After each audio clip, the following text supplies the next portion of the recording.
tensiwn yn fyna. Ond nawr yn ymuno gyda fi, mae cyflwynydd Pedwar Wal, eisiau ti? Iawn, diolch fawr. Ti'n oge? Yn dod, Reit, mae Pedwar Wal wedi wneud yn anhygoel o dda. Mae'n ei degfed cyfres nawr. Nawr, llynedd nes ti ymuno gyda'r tîm, ie? Ia, oedden nhw'n dathlu 10 mlynedd o'r gyfres, felly yn lle mynd i fusnesau gwmpas tai Cymreig, a nhw'n benderfynu edrych ar gynllun mewnol ac hefyd pensaerniaeth Gwesta'r Byd. Gwesta'r Byd? Ia, gyda Aled Sam, wrth gwrs. Swydd gorau yn y byd? Oedd o'n gret ar ni gael mynd o fod yn edrych ar gwestai arbennig iawn yng Nghymru, Llundain, Ewrop, a wedyn mynd yn chydig bellach i Dubai, Morocco yn fan'na, Marrakesh, yr Iriannin, San Paolo, ia, oedd o'n brofiad arbennig. A pryd wnaethoch chi ffilmio'r gyfres ten? Lenni neu llynedd? Llynedd ar ni ffilmiau, a wedyn maen nhw wedi ar y rhaglen yn fan ewan, ar chi weld i llynedd, a wedyn mae'r bloc wan ar y funud yn cael ei dangos ar y stec. A fi'n siŵr bod ti lwyth o uchelbwyntiau. Os un yn sefyll mas gyda ti, fwy na'r gweddill? Yn arbennig yr Iadel Ffen, yr un oedd ar y sgrin yn fan'na, achos y ffaith bod yn Marrakesh, mae lot o grefftwyr ar y strydoedd, felly o gynt ti yn hawdd iawn yn gallu defnyddio'r crefftwyr yna i wneud gwaith lledr, oedd y llawr fan yn lledr i'r gwaith lime plaster fel, yn leinio wedyn y waliau, oedd o just yn gweld fi o ti'n gallu neud y sgiliau fan yn gret. Difyr iawn, fi'n siŵr. A mae rhyw stori fach dy ti ynghylch chwaer Richard Branson gyda'r westi yna? Ia, hi ar ei brynu y gwesti, a wedyn, o hi wedi cyflogi wedyn cynllunydd i fyw yn yr gwesti. Wow. Wedyn oedd o'n gret, ac oedd o'na drwy'r amser ar i'w iBook fan hyn, Frederic Franco oedd o. So, oedd o'n gret o fwy.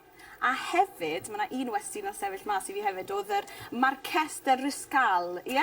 Ia, gen Frank Gehry, penser, mae o wedi cynllunio amgueddfa yn Bilbao yn fan'na, y Guggenheim.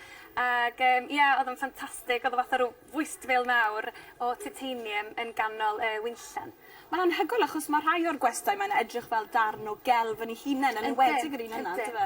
Yndi, maen nhw'n chwalu, beth ti wedi arfer gweld, a dyna pam ar gyfres. Dwi'n meddwl mor arbennig ydy bod nhw wedi, mae o'n dangos gymaint o bethau i ysbrydioli a cyfres i bobl freuddwydion, beth sydd yn... O, hyfryd. Ti hefyd yn cydweithio ar sgrin gyda Aled Sam, sydd yn cydflwydo gyda ti. Ie. O, ti'n bach neis nawr, o di? O, mae'n gret, mae'n llawn hwyl. Gret. Mae o'n unique, ia. O, mae'n rhaid bod yn neis cael rhywun i gydweithio gyda ti ar prosiectau mor anhygoel. Yndi, nes i ddysgu lot gan efo. Mae wedi bod yn neud y gyfresu lle ti'n edrych ar lifestyle a pensaerniaeth ers blynyddoedd lle, ac mae o'n hyn law yn ni. O, gret. Wel, symud mlaen i dy brosiect arall ti, sef y dathlu. Ie. A nawr, fel fi'n deall i, trefnu'r partion perffaith i chi wneud, ie? Wel, mae rwy'n yn enwebu rwy'n yn gymuned, a wedyn dwi'n mynd ati wedyn i gynllunio parti a dathliad ar gyfer nhw, o fod ni'n creu rhywbeth arbennig, so wrth diwetha ar fi greu gyda help Alec Page, greu mainc arbennig iawn. So maen nhw'n mynd o fod yn neud set i pethau fwy perthnasol sy'n byd bara, felly bod nhw ddim yn rhywbeth dros dro, lle. A sôn am y dathlu, mae Nia Parry gyda achos i dathlu hefyd, yn dwi? Yndi, mae Nia Parry newydd gael hogyn bach. Llongyfarchiadau mawr i ti os ti'n gwylio. A hefyd, sioe arall ti'n gweithio arno hefyd yw sioe y tŷ, ie? Dwi wedi gwneud cwpl o eitemau bach, syniadau bach i bobl be allwn wneud adre. Ia, gwych chi weld hwnna yn mis Mehefin rhywbryd fyna. Mae rai bod yna lot o waith yn mynd mewn i hwnna. A nawr, sôn am bopeth i wedi sôn am beth ti nawr, mae'r haf rownd y gornel. Os da ti unrhyw dips ynghylch trefnu'r parti delfrydol?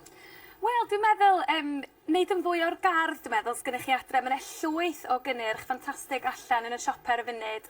A be dwi'n licio ydy'r fatha'r solar panels, pethau bach da chi'n popio fewn yn y gardd, a wedyn mae'n dod o golau i'r gardd, a mae'n gynnyrch ffantastig fel lanterns ti'n gallu neud.